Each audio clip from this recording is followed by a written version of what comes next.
In your face, all over the place. We're online 24/7. 24/7. You're listening to the hottest internet station, WLMR DB Radio. Welcome to the Veteran Show. I'm one of the hosts, Levi Miller. And I'm Tom Luca, and the other host. I'd like to welcome everybody this week. Sorry, we've had a little problems getting going, but we're here now. I'd like to welcome our guest, David Osterhout. I said your last name right, correct, David? That's pretty close, Osterhout. That's good. Okay. Hey, I get used to my name being butchered, but I'd like to welcome David. David is actually an old Army veteran, and he's also the author of the book, OinK, Only in Korea.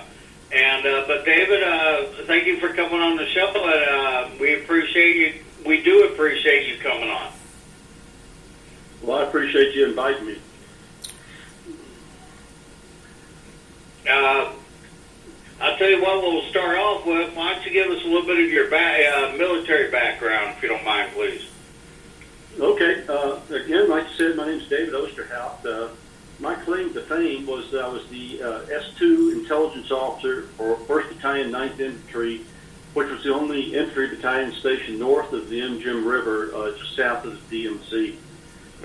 Prior to that, I was in Alaska with the 172nd Light Infantry Brigade. I was a Brigade S2 and an S2 Air there. And before that, I seemed to train. Went to basic training, went to AIT, OJT for 20 weeks, Officer Candidate School for 17, and then Officer Basic Course for 17 more. Wow. So that's about it. Oh. So you were in Alaska, too? Yes, I was. Like I said, I was with the 172nd Light Infantry Brigade. We were an Arctic and Mountain Brigade during that time. We were one of the few units that actually wore berets. Back then we had brown berets. So they were so funny looking. About the only thing the guys used them for was to clean off their dashboards and their cars because they were so hard to put on. Nobody wanted to wear them anyway. Excuse me. I was going to say, back then through the 80s, outside the airborne SF, the only other one to wear them was actually the Armored Cav regiments over there in 11th ACR, 2nd ACR over in Germany at the time, up on the borders. They used to wear them. Yeah, that was a privilege for the border troops. What's that? I don't think I knew that. So, yeah, then it kind of changed after the Cold War, and the Army decided that everybody gets to wear a damn beret. That's funny, too, to tell you the truth. They're so hard to put on. I don't like any headgear that takes two hands to put on. Yeah. Well, it's like putting on the ball cap, whether it's OD or their BDU caps, You always got to use two hands to even get the cap, done. Then, of course, the two fingers on the bridge of the nose to measure a hat, or I'd have it. So, but all right. Now, I'm trying to think how we want to do this. I know Mark asked you some questions. You got to meet Mark the other day, and I'm glad you did. Mark's a good guy, too, and another author. But, like you said, you were stationed in Korea, but what I would like you to do is explain to people about the book. I know you and I have talked privately before, and I found it kind of neat how you wrote the book many years ago, but wasn't published till 2015, correct? That is correct. While I was in Korea, like I said, I was the S2, and one of my jobs was to run the recon patrols, and most of the time the ambush patrols too, but I was there a week. I got there in January and 29th, and in early February, I realized I was sending guys out into the DMZ and didn't really know where they were going.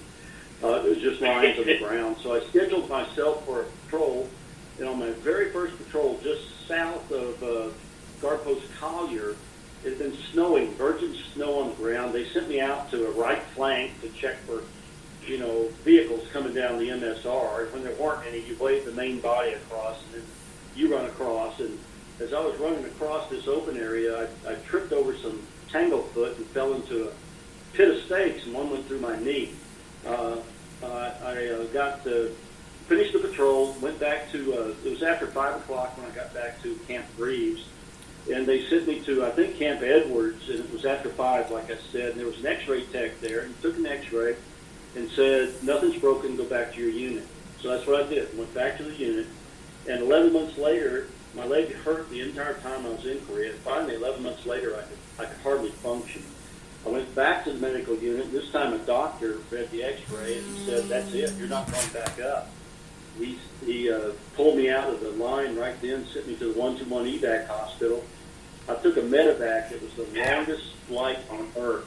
It went from Korea to Japan to Guam to Hawaii, from Hawaii to San Francisco to San Diego, finally to San Antonio, Texas.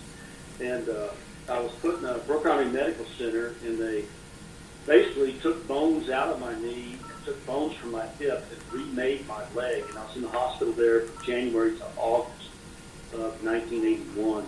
And while I was laying flat on my back, I took spiral notebooks and a big pen and wrote 600 pages of what I thought about the DMC and what occurred to me and what I saw and what I did. And I put that away in a closet. And 35 years later, a friend of mine who had published a few books said, I ought to write a book. And I said, well, I have. And I pulled this thing out, and they read it. They said, well, you got 90% of it whipped. You got a book. It was 158,000 words long.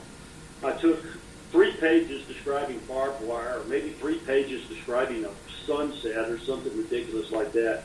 So I cut out all the superfluous words, got it down to height and weight, and it reads pretty much just like me talking to you right now. It reads just like one GI talking to another one.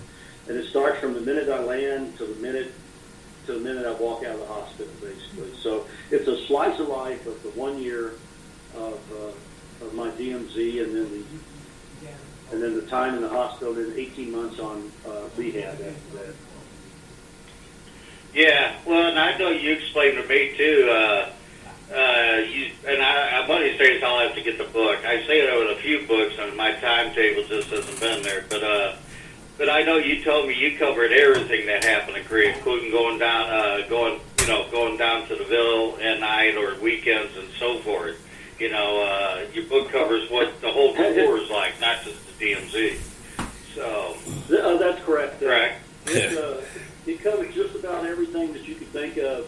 You know, I think that people from West Point, because I was an officer, and people from West Point ought to have to read this. One is you'll learn a whole lot about what an officer should not do, and then you'll learn a whole lot about what an officer should do also. And because, you know, people are just human. You know, they're just human. You get in a place like Korea, away from home, you're 20-something, all kinds of things happen.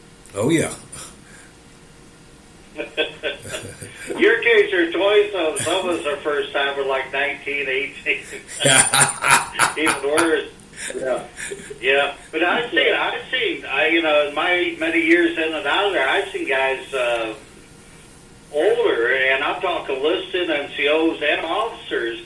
They get over there, and I've seen get in trouble for the various things over the many years I was over there. I mean, 87, there was a lieutenant colonel, mind you, in 05, lieutenant colonel down at Youngstown. Him and his wife got busted for black marketing. And you know, we were like, a lieutenant colonel? I know.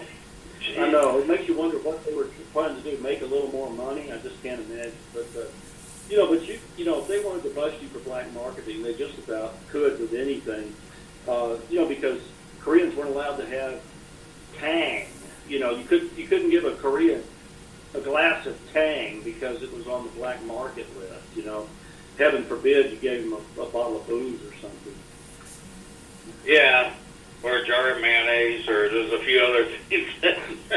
I never understood how they got the list of things that you couldn't give to Koreans. It just baffled me. I just didn't ever understand it. Never did.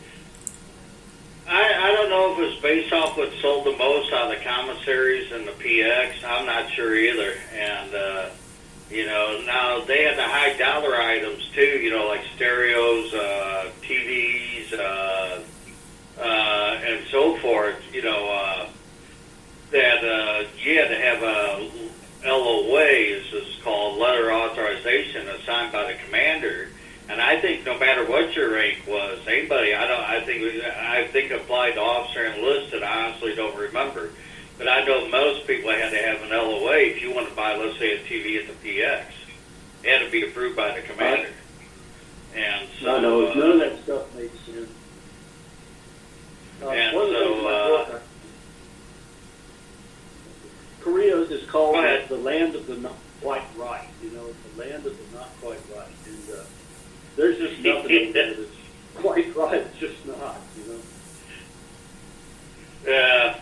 Well, an old Army friend of mine, we're still good friends all these years later. We worked together as contractors through the 90s and over there together. And, David would use the same term. He goes, land of not so quite right or something like that. And he would say the same thing, too. And he was a tanker, though, but as I tease him. But Dave, we always said you had the United States Army, then you had the Army in Korea.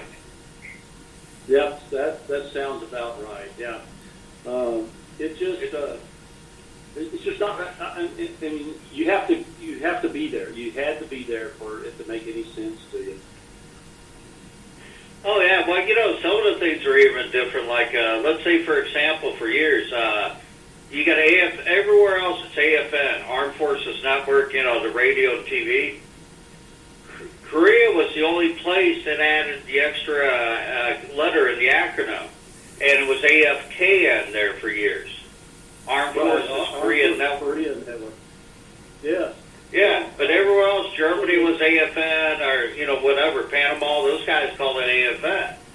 But in Korea it was AFKN. That's true. It is the land of the not quite right. I don't know if you know this or not, but on the front of my book, OinK in Korea, is the Korean Defense Service Medal. It's a picture of the Korean Defense Service Medal. And on that medal, it says Korean Defense Service Medal. It's the first one they issued. And when you look at that, there is no other medal in the United States Army where they put the word medal on the medal. Only the Korean Defense Service Medal do they have the word medal on there. And I think the second version of the Korean Defense Service Medal, I think they took that off, and it just says Korean Defense Service, I think. But yes, you're right. Yeah, so it actually says the word medal on the front of it, and it's the only medal that ever does it. Hey, no, I was like, because I just got up to look at mine, David, and it just says, mine's like came a little later. Mine says Korea Defense Service, period. Absolutely. Mine says Korean Defense Service Medal, the land of the not quite right. Not quite right. Well, what's funny you say that. I just recently got rid of, you saw that on Facebook, my Oldsmobile. And they got the KDI, I got the plates. You saw my plates, right? Now look at the metal of the plates. Guess what it says? It says metal on the plate. KDSM on the plate. It says metal on it. But the one I got only says Korean Defense Service. So that is correct. It is the land of the not quite right all the way through from the beginning. Last thing I ever got from was that Korean Defense Service Medal 30 years later. Well, it's funny. Well, I know a lot of us have talked about it, not to take away from the veterans that served in Korea since 91 after we came off the DMZ, but it's like, where was this when we were serving on the DMZ? I don't know, to tell you the truth. I don't know how it happened exactly or whatever, but they sure didn't give a lot of, I guess back in, I've got about 9 stories going at once, but I was going to get a hat, a ball cap that said Korean DMZ veteran or something like that, but almost every one of the ball caps had the National Defense Service Medal on the ball cap when it says Korean, Cold War or something. And they quit giving them out in 74. And so if you serve from 74 to now, you don't get the National, Defense Service Medal. Well, you do just for joining the Army, but from 74 until 90, you didn't get it if you served on the DMZ or anywhere in the Army unless you have to be in a really hot spot. But, so I can't even find a hat that says Korean Cold War or Korean DMZ because it's got the wrong kind of medals on the hat. Mm-hmm.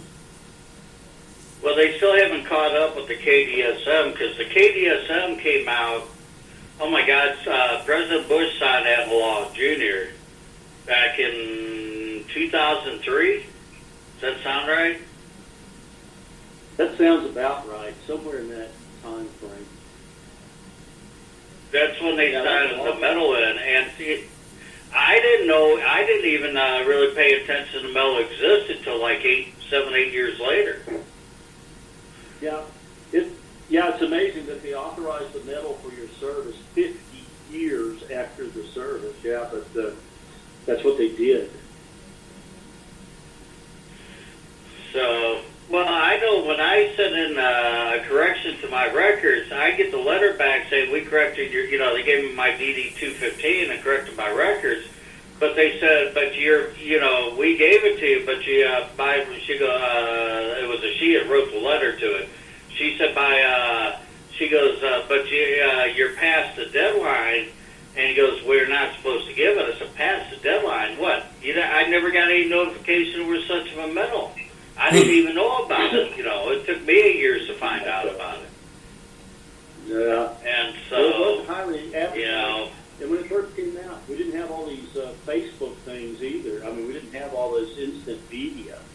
It was a growing thing back then. But now, you can do anything, post it up, and 10,000 people will know instantly. Oh yeah. Well, they know the things you don't want them to know. What you want them to know, they don't pay attention to. I know. But, Like complete denial of Agent Orange on the DMZ, right? Oh, geez. Yeah, well, it wasn't until, 2011 they finally acknowledged it even was used, I believe. Yeah, that's true. 2011 or 2012, one of them years there. Yeah, they finally, but they still won't set the correct dates, or, and it's like they have proven many times over that the dioxins remain in the soil, let's say Vietnam. And what's funny, they quit using Vietnam. Vietnam, they used from 61 to 71, but yet anybody who was in Vietnam from 61 to 75 was covered.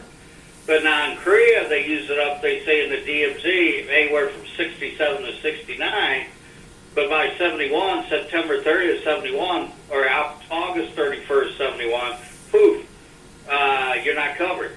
The dioxins apparently just kind of disappeared out of the soil by that magical date. That's a little bit of my sarcasm to that, David. But I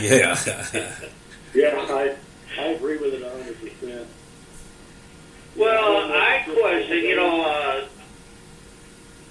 I had a guy at work yesterday, and we were talking about, he said, he goes, now he never was in the service, but we were talking a couple of things, how you find issues with veterans that don't, they're a lot higher, than compared to the civilian world. And I mentioned to him, well, that's one of the funny things you'll find, which is, I said, associated with Agent Orange. But it's amazing how many veterans I know have type 2 diabetes out of nowhere. Mm-hmm. Yeah. And no family history of it. So... There's a pretty long list. Yeah, what's that? Good long list of symptoms, I think, of which diabetes is one of the predominant ones.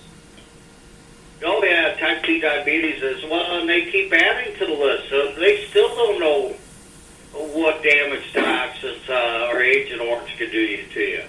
And for that matter, all the other different... Agent Orange was the most common of the antifoilants.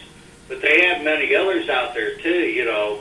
And of course, the foilets were based on the colors on the barrels, like Agent Purple, Agent Blue, and so forth. So yeah, they call it the rainbow foliage, right? Because they all named after colors. Well, you know, I know one guy sometime back we talked about it. It's like back through the 80s, how did they clean the fences? They didn't have weed eaters or nothing. You never saw anybody out there. Oh, no. You know, on the camps themselves, you know, around the perimeter of the camps, along the fence and the guard towers. But yet the weeds were kept under control on both sides of the fence. What was used? Well, I don't know. You know, I Nobody heard could see the someone answer say to there was like a white substance, they said, was all over the outside of the guard post sometimes, that was some kind of defoliant, but it looked like a white powder. And I don't know what that was either. Anthrax. No, don't say that. I wouldn't doubt it. Yeah, I know. Well, and that's the thing. I don't know till what was used. Of course, they're still trying to figure out what's been used, you know, in your lawn and garden. You know, they're still, I don't know. So, and, yeah, but Agent Orange is something else. So that, you know, it's like another example from Korea, for example, in the DMZ is PTSD. And again, this people who never served on the DMZ, they don't seem to understand, well, how can you have PTSD from Korea? And you look at, what were you in Korea? Well, I was there in 1994. Well, you don't know shit. Well, what do you mean? Well, the DMZ mission ended in 91. So when you got over to Korea, you didn't spend time up there, you know, unless you're part of JSA. You know, but the guys at JSA, their permanent duty was dog and pony shows, you know, and guard duty there at JSA. But they didn't have to run the recon and ambush patrols like we did. That's true. So, and I'm a little bit affected by that. You know, one of the studies they did was the faster a wounded soldier gets painkillers, you know, and kills the pain, the less PTSD they have, you know, if they've been wounded. And I think since I got hurt and played hurt for 11 months and was in a hospital 8 more months, the pain lasted a really, really long time. And I actually still, to this day, have nightmares about things. It's not so bad that I can't function. Right. But I find myself in strange places sometimes when I wake up at night. You know, I still do. And, you know, the doctor asked me, said, do I want to claim PTSD? And I didn't. You know, I didn't want to. But I understand it. You know, I understand people that, you know, actually got in some firefights or some of those people from the Second Korean War in the 60s. I can see how they would suffer from it irreparably. Because I was, you know, I did my thing. I did my patrols. You know, I got hurt on patrol. And it still bothers me. I've kind of taught myself how to snap out of it. I kind of slap my knee, you know, and if I can just snap myself back to reality. It's kind of like a daydream, sort of. But I understand it completely. I've had it for 40 years now. And it doesn't go away. Those memories, I mean, we're still talking about it 40 years later. Those memories don't go away. You're right. Oh, no, they don't. And it's learning how do you want to say, the control, man. Trust me, I got a 28-year-old son who I just picked up out of the psych ward last night. And so that's why we didn't do this last night. By the time I got back in, I was so beat from work, and I had to pick him up. And because my son John did some time in Afghanistan, but he last couple of years PTSD has been affecting him quite a bit. And so we've had Sunday I was by, me and his very younger brother were out to see him, but the last couple a few days we've had quite a bit of talks about, you know, he's got to learn. I said it's easy to say, but I said I could say it, but I said you got to learn to let it not control you, but you control it. I said, you know, it's hard. You got to, keep a strong mind to it. And I know he has a rough time with it. But it's the same effect. Like I've told the psychiatrist a while back, David. I told the lady, I said, the psychiatrist I see once in a while at the VA, and I said, my day when I get out, I said, there is no such thing as PTSD. I said, these kids, they get out now, they're worried about their mentality, mental health and everything. Our day, you got out, you vaguely knew what the VA was, let alone PTSD or whatever. As long as you didn't fly over the cuckoo's nest, for the old Jack Nicholson movie, there wasn't anything wrong with you, if that makes sense. Well, yeah, I mean, I didn't really hear the term PTSD until much later. I didn't even know about it when I was in Korea, and didn't hear about it for 15 years after I was out of Korea. They didn't really have that diagnosis, I don't think, back when we were in. Well, and I don't even think they really had it. I read somewhere they talked about in the mid-'90s or something, but PTSD didn't really come to the forefront until early 2000s when OEF and OIF kicked off. 2003 and 4, that time frame. And that's when all of a sudden, and whereas I say, not to be against the younger vets, but sometimes they act like PTSD is a new thing. It's like, it's not new. I It's knew had it all. other names for it. Yeah. But they never addressed it for all these years till recently. And so, but like I told my psychiatrist, I said, I learned that you learn to cope with it. You don't have much choice. Mm-hmm. You see, you get on with your life. That's exactly what happened to me. Is you teach yourself to deal with it, And I know in my mind exactly what it is. And so when my wife will look at me and go, "Are you in pain?" And I go, "No, it's not pain." And I know it's not pain, but it sure feels like it. But I know it's not. You know what I mean? And so your mind's got to tell you that you're not really hurt or anything, and it's just in your head. It's crazy, but. This many years later, I still frequently have little bouts. I mean, it only lasts a matter of seconds, but it's crazy. It's some painful times back then, I guess. Yeah, and I get a little nightmares. Thomas, you get any nightmares?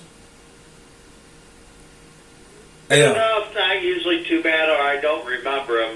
But I'm a bit of an insomniac anyway, like you are, Levi. Right. And so I think part of it is I prefer to stay awake if all possible, unless I'm really tired. Sometimes I get up to some. It's just it all depending. I think I've just learned to cope with them or ignore them. I don't really think about it because I don't dream much or have nightmares much. Okay. I have waken up, fallen asleep, let's say on the couch, woken up and tried to figure out where the hell I'm at, and here I was just on the couch. And I know two of my surgeries I've had. I 2 times in the last few years, 2 of my 8 surgeries I've been through. I woke up twice where they had to hold me to the table because I woke up confused and, you didn't know where I was at. And I remember the one time I did it, man, I had like 5 people holding me down, and I'm sitting there, I'm looking around, and 5 was like, what the hell is going on? Wow. So, and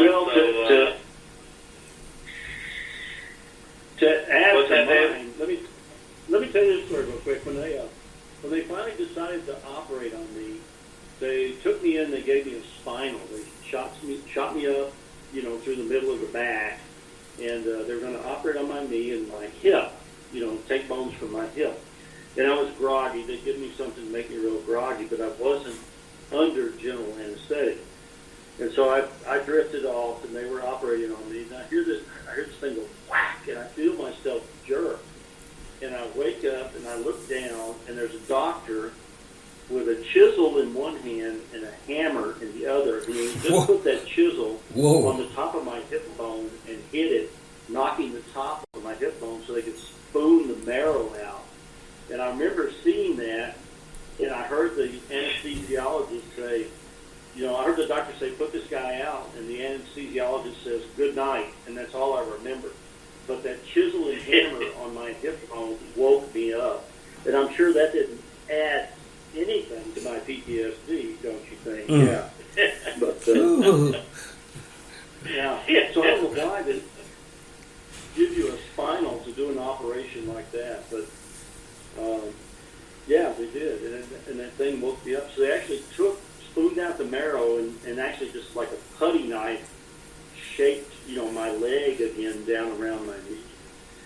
I had a cast on from hip all the way down to my ankle for 8 weeks. Then they cut it and put a hinge on it so I could bend it at the knee, and I had that for 8 weeks. Then finally they took the top off of it, and I had like an ankle to knee cast for 8 weeks. So I had a cast on for 24 weeks. It was 8 months. 8 months in hospital. So I just shudder every time I think about it now. Of course, nowadays they just replace your knee with a titanium knee. So, I can't say anything bad about modern medicine at the time, because they did the best they could with what they had, and they told me before I went under, they said there's 3 things we're going to do. Either we're going to be able to repair your leg, or we're going to be able to leave a eggshell, piece of bone and pack it underneath so that the knee will work correctly. Or we're going to have to fuse the knee together and you'll have a stiff leg. Or if we can't repair it, we're just going to have to cut it off, amputate it above the knee. And I thought, oh my God, so I'm going to have to wake up and see which one of these has happened. And when I woke up, first thing I did, I looked down and I saw my foot, and I thought, well, thank goodness I still have a leg. But it actually turned out the best that it possibly could. I've lived a really long and full life, and my leg works fairly well. So they thought the knee was that bad? They were talking about amputating it, huh? Wow. Well, they didn't know what was wrong with it. The stake went in, it hit my tibia and slid to the side and went to a whole bunch of skin and stuff. So it didn't really go into the knee. It hit the tibia. And because I fell on my knees into this stake. When I pulled the stake out, it was just bleeding. When they took the first x-ray, there was a little pinpoint prick right on the tibia where the point hit the bone. It just chipped it.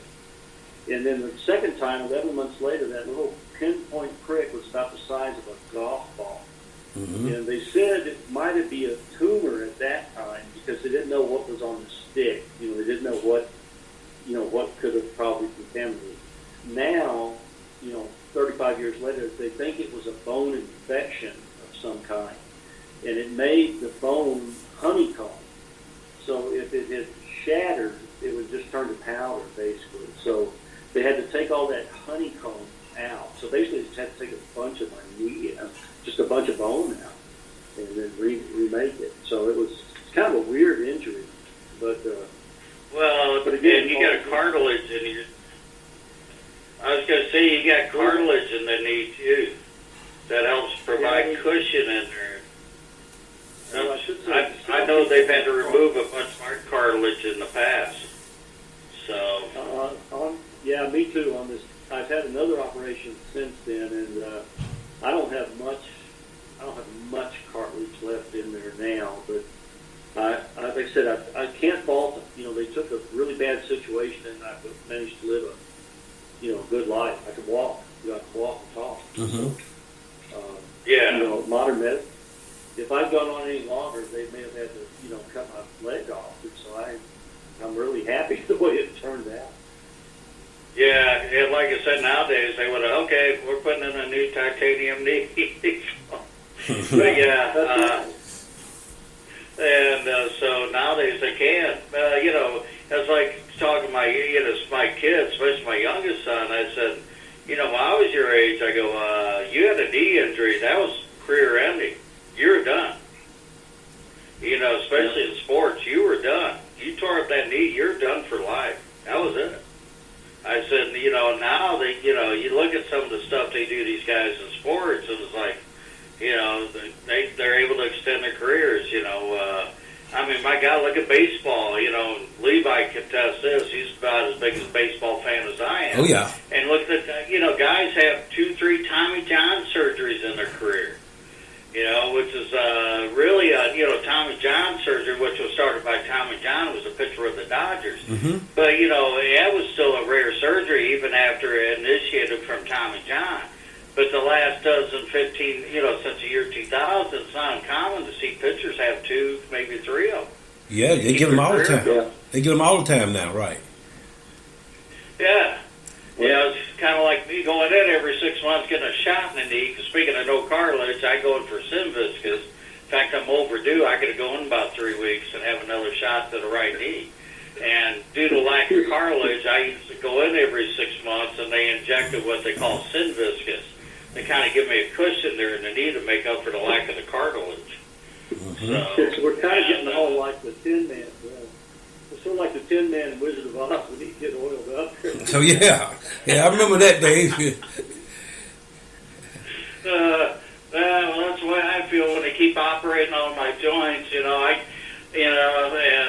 hell, I got to go in and have X-rays done on the left shoulder. I've already had surgeries on both hands and elbows. But yeah. So, well, I tell you what, we were chatting away. I like to get back to the book. You know, we talked a little bit about it, and you know, like you said, it took you 35 years. I think that's kind of neat to write, or it took 35 years to publish it. Excuse me. And I think that's kind of neat. You know, it's like I've talked to a few people about your book. I said, well, it's kind of funny. He wrote the book like 35 years ago. And here they go, well, how long has it been out? I said, 2 years. Yeah. Oh, yeah. It was a psychological purge. I wanted to get it out of my head onto a piece of paper and put it away in a closet. And that's exactly what I did. And I've written it. I wrote it several times. In the first version of the book, the sex scenes were graphic and the violence was toned down because I couldn't stand the violence in my mind. And then the second time I wrote it, the sex scenes were almost gone and the violence was escalated.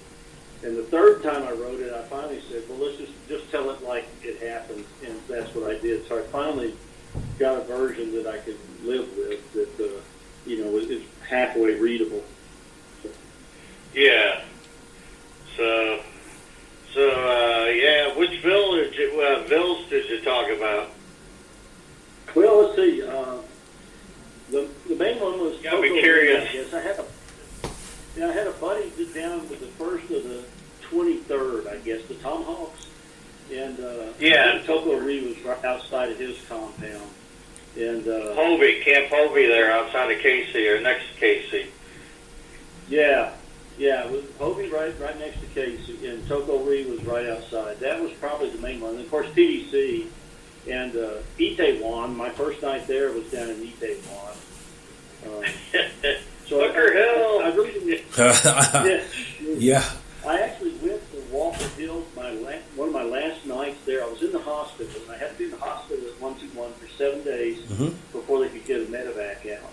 And I was kind of a walking wounded at the time. I'd come right off the DMZ, so I was running patrols until the day they said I couldn't go back. And so I was a walking wounded, and I could leave the hospital. And I thought, you know what? I've always wanted to go to Walker Hill. And so I took off. I kind of like went AWOL from the hospital for a night. And I went and gambled, and I actually won. I think it was 600,000 or 800,000 won. I can't remember what it was, but it converted into $600, whatever. And so I won $600 the night. Oh, good night. That was a good night. That was a lot of money back then. Oh yeah, especially in Korea. Oh geez. And Walker Hill, that was the main hotel used by down there in Seoul till they finished building Dragon Hill in the latter 80s. Yeah, that was a resort area when I was there, Walker Hill, back in the 60s. Yeah, well, it was up to about 88. I think it was 88 or 89 is when they opened up Dragon Hill what they call South Post at Youngstown. Okay. So, but yeah, because I know I stayed in the Soul Garden before. When I went back in '87, I got back in the middle of Team Spirit, and the Camp Corner was so jam-packed, and several of us were staying at the Soul Garden Inn, or Soul Garden Hotel, whatever the heck you called it, down in Itaewon. So, and so you never got the Antigo, though, huh? Where the cab was? I went through Youngsville, but I always heard it was the BD capital of the world, so I never did kind of stop and do anything. Yeah, it's my old stomping grounds, by the way, David. If you haven't seen, I guess a friend of mine took a picture of the VD sign from '87. What? I was What's that? friends with our doc. I'm sorry. I was good friends No, with go ahead. our doc. He was a PA at the battalion, and he would tell me that he would treat 1,200 cases of VD a year. Now, we only had 800 men in the battalion. So that tells you, we're looking at each guy averaging 1.5 times. Now, I mean, some people didn't get any, and some people probably got it 2 or 3 or 4 times during the year. So it was a mess. It was an absolute mess. Can you it was. And, did you guys get rotted before you came home? Get what? Had to get rotted? Rotted. So they stuck something No. You got it stuck up in you to get a swab before you went home so you wouldn't take anything home to your sweethearts? Well, I can't remember. Oh, you would remember if it did. Oh, okay.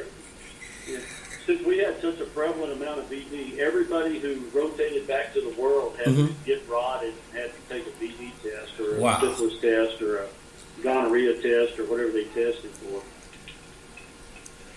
yeah, well, I never had it, surprisingly. But, guys I know to have when they got rotted, oh, God, it was just as bad as urinating when you had it. And so, but I've seen guys have it, like being on CQ, one night on CQ in '87. I'm walking through the barracks, and I hear the guy, and, of course, we had a community latrine still then. And I hear a guy who was a friend of mine, Jock Pori was his name. I hear him screaming out of the latrine. I'm like, what the hell's going on? So I get running down, I walk in the latrine, and I see Jock there standing at the urinal grabbing the water pipe from the toilet like he's trying to eke it out of the wall, and I started laughing. I already knew what was wrong. I said, hey, Jock, I'll see you in the morning for your sick call slip.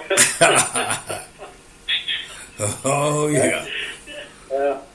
That happened with And, 1,200 times. Dang. Yeah, that was I believe it. definitely a problem.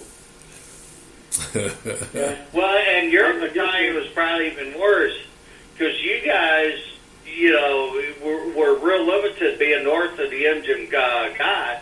You guys were real limited getting passes and going down to the Vills. And because you guys had to be, huh? That's correct. The only reason I only had 2 days off the whole year I was there. One was Thanksgiving. We all sat around and looked at each other because we didn't know what to do with the day off. And another one is because the orphanage of kids came up, and we were supposed to play with the kids.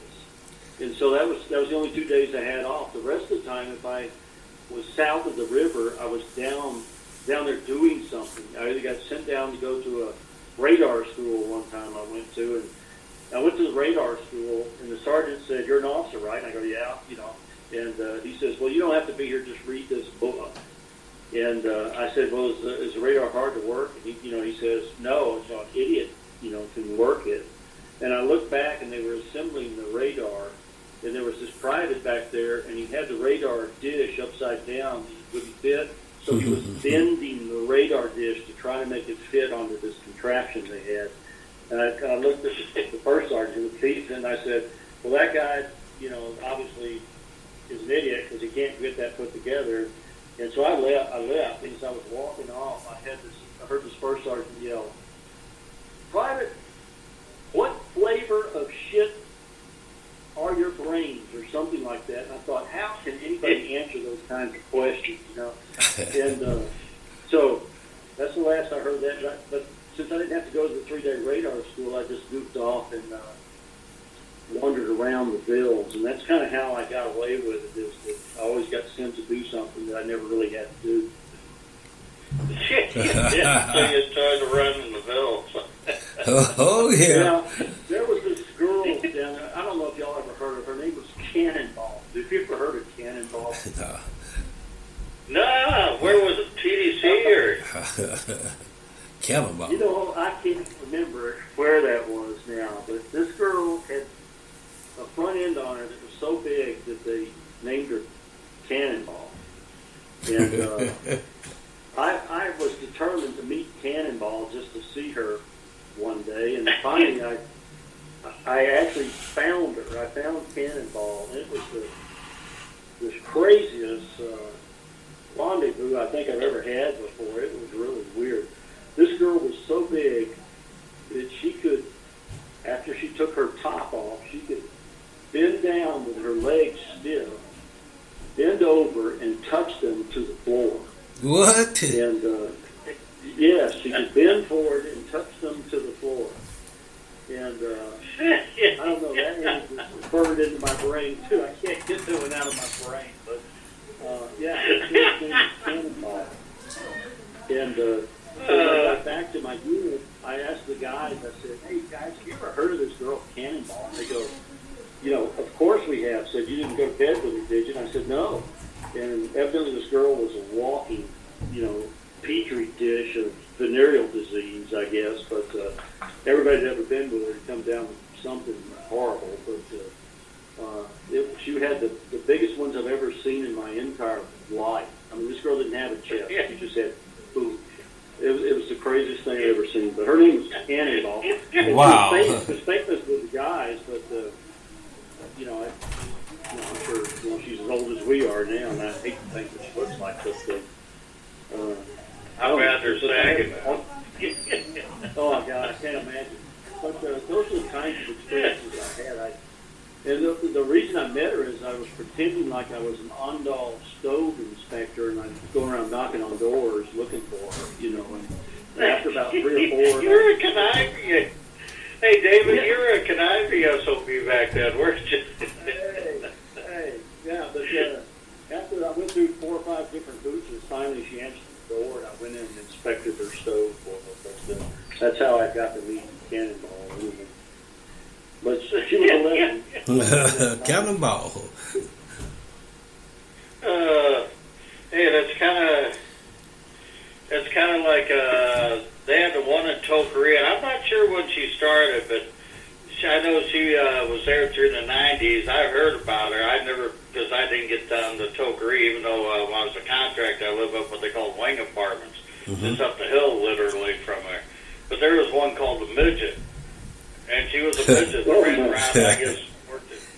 Yeah, she was a midget in the clubs over there, so, and, oh my God. But, yeah, the mills were wild back in the day, so, and the wildness really started changing after the Olympics, David. And, you can still have the partying areas, but, of course, now the guys get in trouble. They call it, human slavery or whatever. And it's like, prostitution's okay in the States, but just don't do it overseas. No, that doesn't make sense, but... That's how they treat it. Well, they didn't have any anti-fraternization policy when I was there. They obviously discouraged officers, running down the bill and acting cool, which I did at every chance I could. But there wasn't, I understand after that there was an anti-fraternization policy put out, but it wasn't enforced. The only thing enforced when I was there was the curfew. The President Park had just been assassinated, so the curfew was in effect when I was there. Mm-hmm. Yeah, well, and the curfew stayed in effect till 88. 88 with the coming Olympics, they dropped the curfew, yes. And because when they dropped the curfew in 88, they dropped the pass policy. except for north of Freedom Bridge. They dropped the pass policy too, because it used to be anywhere division, only 20% could be out after midnight. And except north of Freedom Bridge, I think you guys were like 10%, Right. Or something like that. And only 20% could be out after midnight. But once they dropped the curfew, second ID, in fact, then it was old Mad Jack General Ferris, who was the division commander, and they dropped the pass policy, with the Olympics coming. So, and of course, if you stayed off post, you had to have they had to have a good map and contact number to reach any time of day or night. So, but yeah, it was different when they dropped the curfew, and because I know years after that, when I went back in '91 and worked as a contractor, you're talking to people, curfew is what curfew? And, you have to sit there and explain to them, It's like several other things I see from before and after, 91 especially. So, and, but yeah, it was, a lot of things changed when the Olympics came in, and so, and after the Olympics, like I said, because I was gone, I left in March, April 90, and I came back in late July, early August of 91 after I got out, and, so a lot of things changed economically for the Koreans, and of course, I know I went back on a tour back 18 months ago, 20 months ago. You go down, we were down to Itaewon. Yeah, you'll like this. Yeah. Talk about the list of guys doing things. Yeah, here I was, an old NCO. I had two retired full-bird colonels take me to Hooker Hill.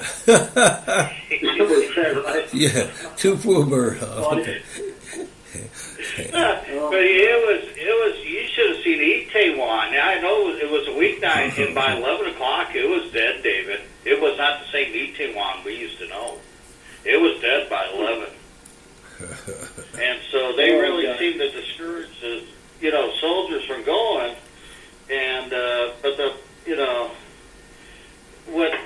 course, back in our time over there, we didn't have cell phones, video games, VCRs in the early 80s were still a new and expensive thing. Of course, the selection of channels you had, in Korea? 3 or 4 Korean channels and AFKN to watch. So, and I know our chain command used to encourage us to get guys out of the barracks and to go down range, just to get them out of the barracks so they, so they don't go stir crazy. All right. And but yeah, it's changed over there. Of course, the dollar hasn't started dying out, in the 90s. Dollar didn't go as far as it used to, but economically, Korea really improved, since the '88 Olympics, 29 years ago. So, but yeah, it's changed from what it used to be. But I put a lot of it has started changing right after the Olympics. Okay. Olympics brought in a lot of changes to Korea. So, and but yeah, TDC. I know a lot of guys said, especially for us who were not stationed. I ended up eventually stationed at Mobile for a year. But otherwise, when I was stationed here down south to Stanley for a year with the Air Cab, or I did 2 tours up at Gary Owen too, and you talk TDC was Seville to go to at the time. Instead of going to Itaewon, go down to TDC, and that was the place to really go party. I've known people, years back, they would come up to TDC to party from Seoul because they've been told that's the party in place. Mm-hmm. So, and, but those different times in a different place. So, yeah. And, but yeah, so, well, how are we doing on time, Levi? We look like we got maybe about 4 minutes left. Okay, well, I guess we need to close this out. Again, I'd like to remind everybody, we talked about it some tonight. We talked a lot about Korea, naturally, but, you'll find, highly recommend getting David's book. Again, it's called OinK. It's available on Amazon.com. I assume it's available probably through the other book places, David, correct? You can get it at Barnes & Noble. You probably have to order it because they just won't keep it in stock. You know, it just doesn't sell that much because nobody cares about the DMZ in Korea during peacetime. So, Okay. Yeah, but you can order. If you go to Barnes & Noble, you can order it and get it on Amazon, and you can download it on Kindle. It's a decent read. I mean, it'll bring back memories if you've been there, and it's pretty much of a shock if you don't know what's going on. So, and it tells it like it is. It's kind of like one soldier talking to another. Yeah, well, I agree, and that's the best way to do it. And so, but yeah, like I said, the name is OinK, only in Korea. And back, as many would say, it was a Wild West. But no, David, I appreciate you coming on. We'll have to look at you having on again. We like to get our authors and so on. You're our third author we've had on, especially talk about Korea with me and Levi. But between Bob Kern and Mark Heathco, and it's an honor, and I'm glad we could have you on. Oh, yeah. Glad to have you, David. I really appreciate it. Anything where anybody wants to talk about my book, it adds validation to our service that we gave over there. So I really appreciate the opportunity. Okay. So, thanks again for coming on. And Levi, back to you for closing notes. Okay, I'd like to thank everyone for listening to the Veteran Hour. And we can be heard every night, 7 days a week, from 8 p.m. to 9 p.m. So until then... That's Eastern Time. Eastern Standard Time. Thank you there, host. But until then, I'd like to tell everyone good night. Teachback is an organization based out of Atlanta. They offer a 3-week training program which includes white glove customer service training, Microsoft Office Suite training, entrepreneurship and branding, personal image consultant, financial literacy, graduation finale, career placement assistance. They use new and innovative tools to facilitate, like a unique customizable workbook, colorful visual aids, role plays, games, whiteboard animations, PowerPoint presentations, prize, giveaways, and much more. For more information, call 678-915-TBAK or 678-915-8225 or check out the website at www.teachback-care.org. That's www.teachback-care.org.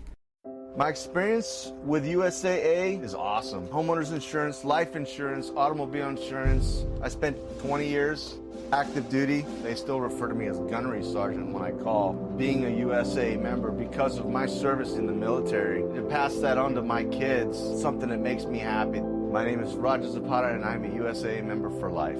USAA. We know what it means to serve. Get an insurance quote and see why 92% of our members plan to stay for life. For your next vacation extravaganza, please choose Apollo Travel and Tours for your booking. We specialize in themed cruises, social groups, family reunions, sports groups, hotel accommodations, and much more. For more information, please contact us at www.apollotraveltours.com or call us at 678-994-8922.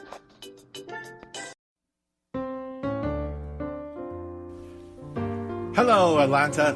This is Michael St. John, and it's very exciting to announce an open casting call for adult actors, including those of high school and college age, dancers and singers to audition for a pre-Broadway play with music. It's called I Feel Sin Coming On, based on my book Hollywood Through the Back Door. Now, the auditions will be held Sunday, July 30, from 1 to 4 p.m. at the Village Theater at 349 Decatur Street Southeast in Atlanta, okay? If necessary, the phone number is 470-776-3666. 0863. And all ethnic groups are urged to audition. So don't forget about that. All ethnic groups are urged to audition. So if you have a passion for the theater, get it together and let's make it happen together. All right? Thank you.